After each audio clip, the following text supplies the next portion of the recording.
Mesdames et messieurs les journalistes, nous voici présents avec vous.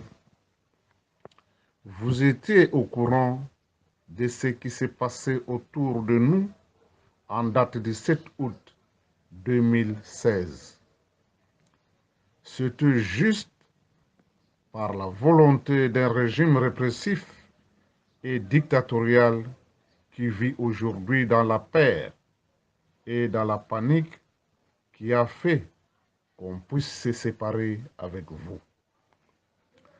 Ce régime a utilisé ses services de sécurité, l'ADEMIAP, l'ANER et la garde républicaine dans une opération mixte pour nous enlever.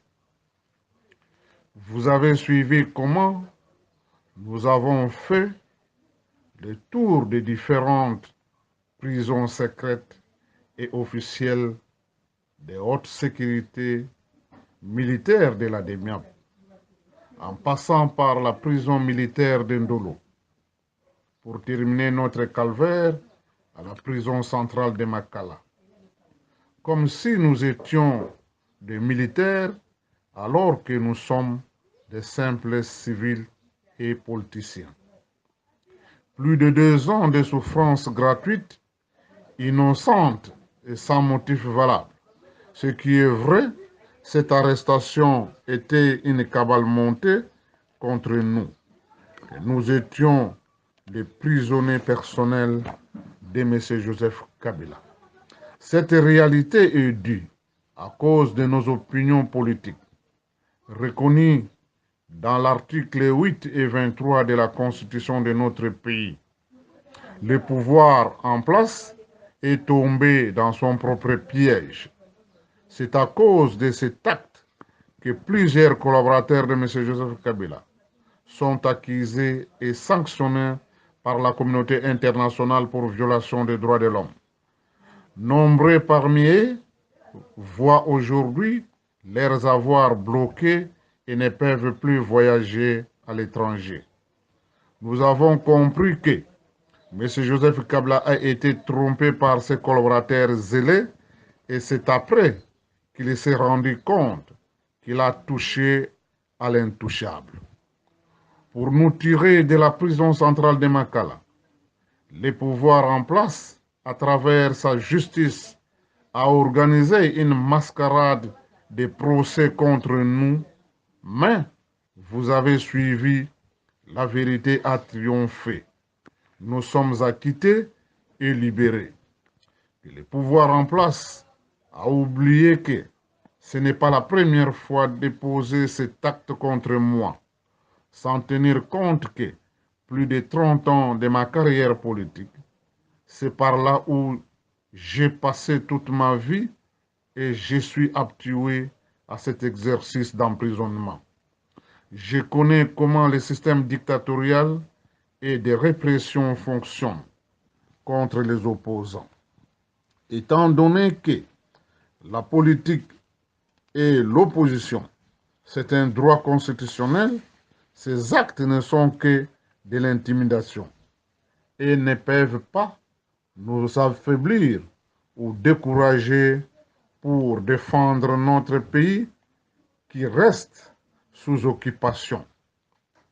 Ce qui prouve que la lutte continue jusqu'à la libération totale de notre peuple. Notre regret pendant ce parcours et épreuves difficiles, juste à la veille de notre libération de la prison centrale de Makala, nous avons perdu l'un de nos membres à la personne de M. Ekuluyoka Jean-Paul.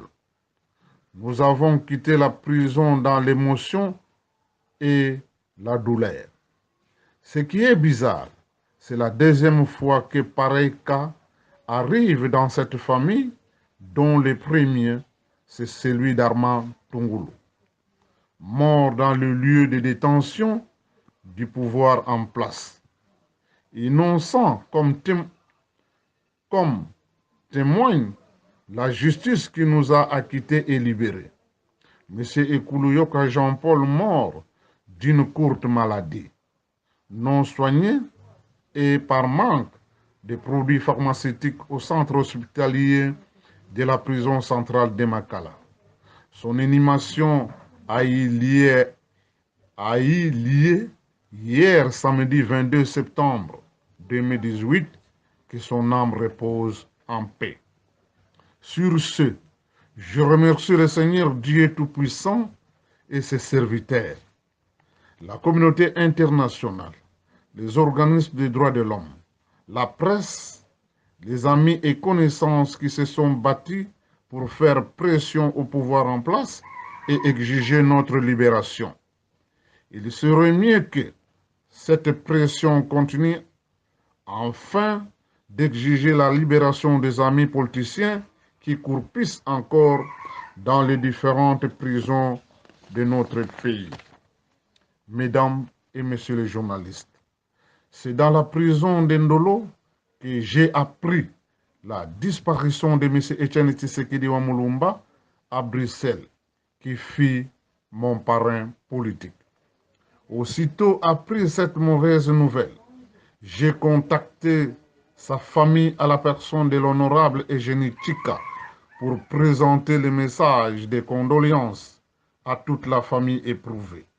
Et j'ai instruit notre secrétaire général d'organiser une conférence de presse afin de rendre hommage à M. Etienne Tshisekedi et de transmettre officiellement notre message de condoléances à la famille biologique et politique éprouvée.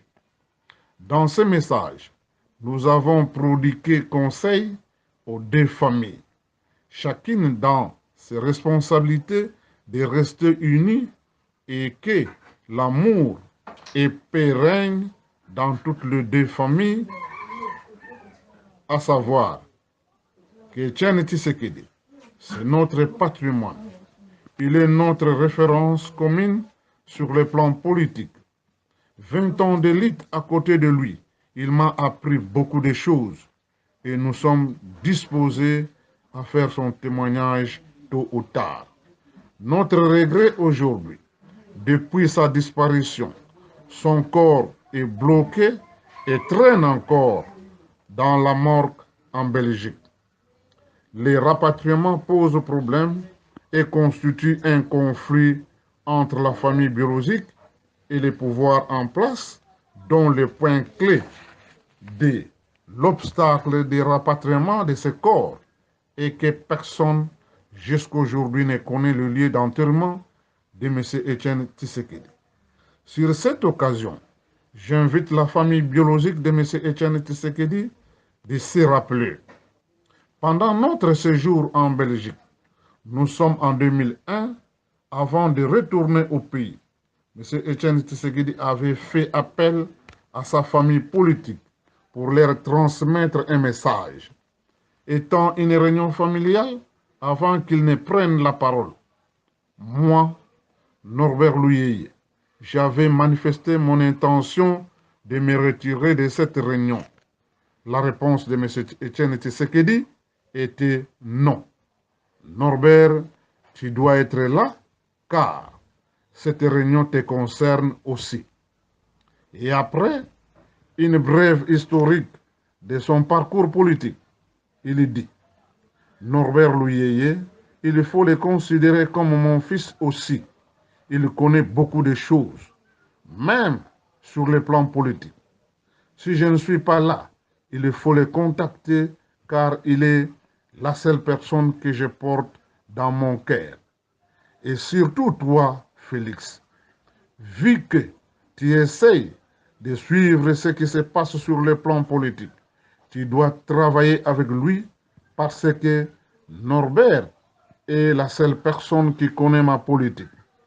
Après avoir entendu cela de la bouche de M. Etienne Tshisekedi, j'ai considéré ce message comme un testament. Dans cette réunion, Maman Marthe était absente. Elle se trouvait dans sa chambre à coucher. Tout à coup, elle est sortie au salon pour arrêter cette réunion. Et elle a même créé un scandale pour l'interrompre. Sur cette occasion, étant qu'ancien collaborateur de M. Etienne Tshisekedi, j'informe la famille biologique et politique que pendant que M. Etienne Tshisekedi était en vie, il avait indiqué le lieu de son enterrement. C'est à Kabeya-Kamwanga, dans la province de Kasaï oriental. C'est dans ce lieu où sera érigé son mausolée. La résidence de Limité doit rester comme lieu de pèlerinage. Dossier à suivre. Mesdames et messieurs les journalistes, notre transfert à la prison centrale de Makala s'est intervenu quelques jours après l'évasion des prisonniers. Lorsque nous sommes arrivés à Makala, la première des choses que j'ai fait, c'est de savoir ce qui s'est passé à cette évasion. Des sources sûres m'ont révélé comment cet effet s'est déroulé la journée de mardi 16 mai 2017. Avant de dormir ce jour-là, la prison centrale avait comme effectif 8076 prisonniers. Après évasion, le 17 mai 2017, pendant la journée, il n'y avait que 3736 prisonniers. Pendant la journée, les services de sécurité ont récupéré 159 prisonniers. Jusque le soir de la même journée, l'effectif n'était que de 3895 prisonniers.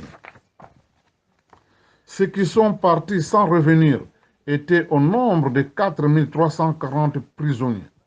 En dehors de la prison et aux alentours, on a ramassé 1600 corps sans vie tués par balle et plusieurs blessés graves par balle ramassés.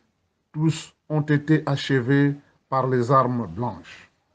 Évasion ou disparition de Némoinan Semi. Cette nuit-là, Némoinan Semi s'est trouvé dans sa chambre au pavillon 1. Il voit 5 personnes se présentent devant sa porte, dont 2 jeunes filles et 3 garçons, pour lui dire « Nous sommes venus vous libérer ». La question de Némoinan Semi, « Qui êtes-vous » Réponse des soi-disant libérateurs, « Nous sommes des libérateurs ». Némoinan Semi, « Je ne vous connais pas ». Les libérateurs insistent pour dire qu'il ne faut pas nous poser des questions. Nous sommes ici pour vous. Allons. Némoinan Semi ne voulait pas partir. Ces gens l'ont pris par la force et sorti avec lui. Ce qui est crié pour Némoinan Semi, ces gens parlaient Swahili et Chiluba. Un prisonnier leur a servi pour interprétation. Comme Némoinan Semi souffrait dans sa jambe droite, 2 jeunes gens l'ont pris et sorti avec lui. Arrivés à la grande porte de la prison, ils l'ont ligoté et pris la moto. Arrivés vers Bandal, ils l'ont mis dans la Jeep et ils sont partis en direction des centres-villes. Ce qui est bizarre, comme si les autorités en place étaient au courant de cet événement. Parce que 48 heures avant cet événement, ils avaient évacué tous les objets nécessaires dans les bureaux de la prison.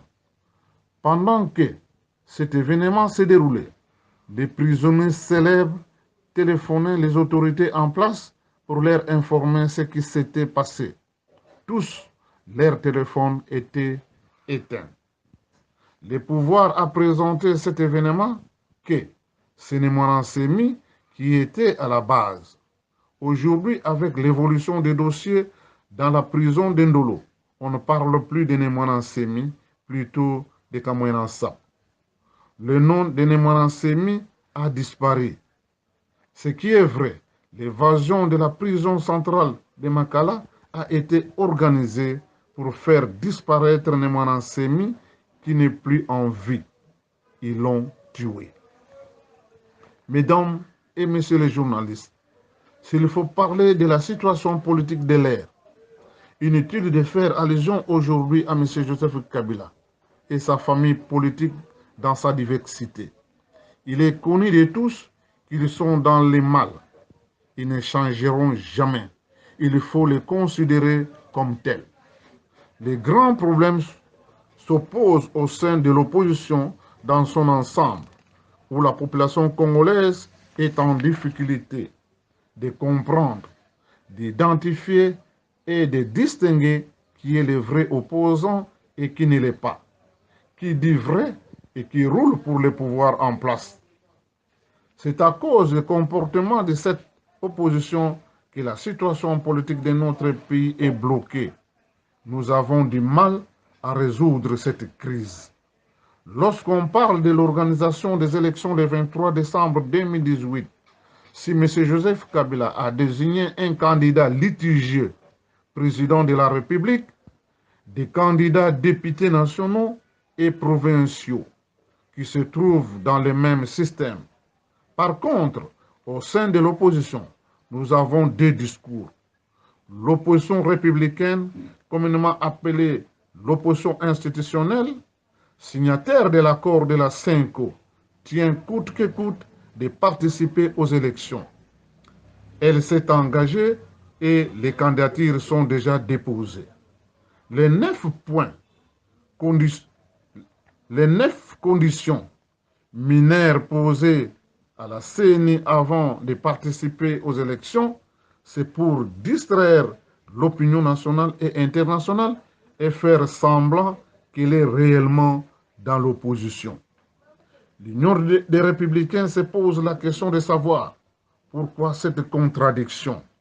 Ceux qui sont accusés dans la CENI, c'est les délégués du pouvoir en place qui sont considérés comme des diables.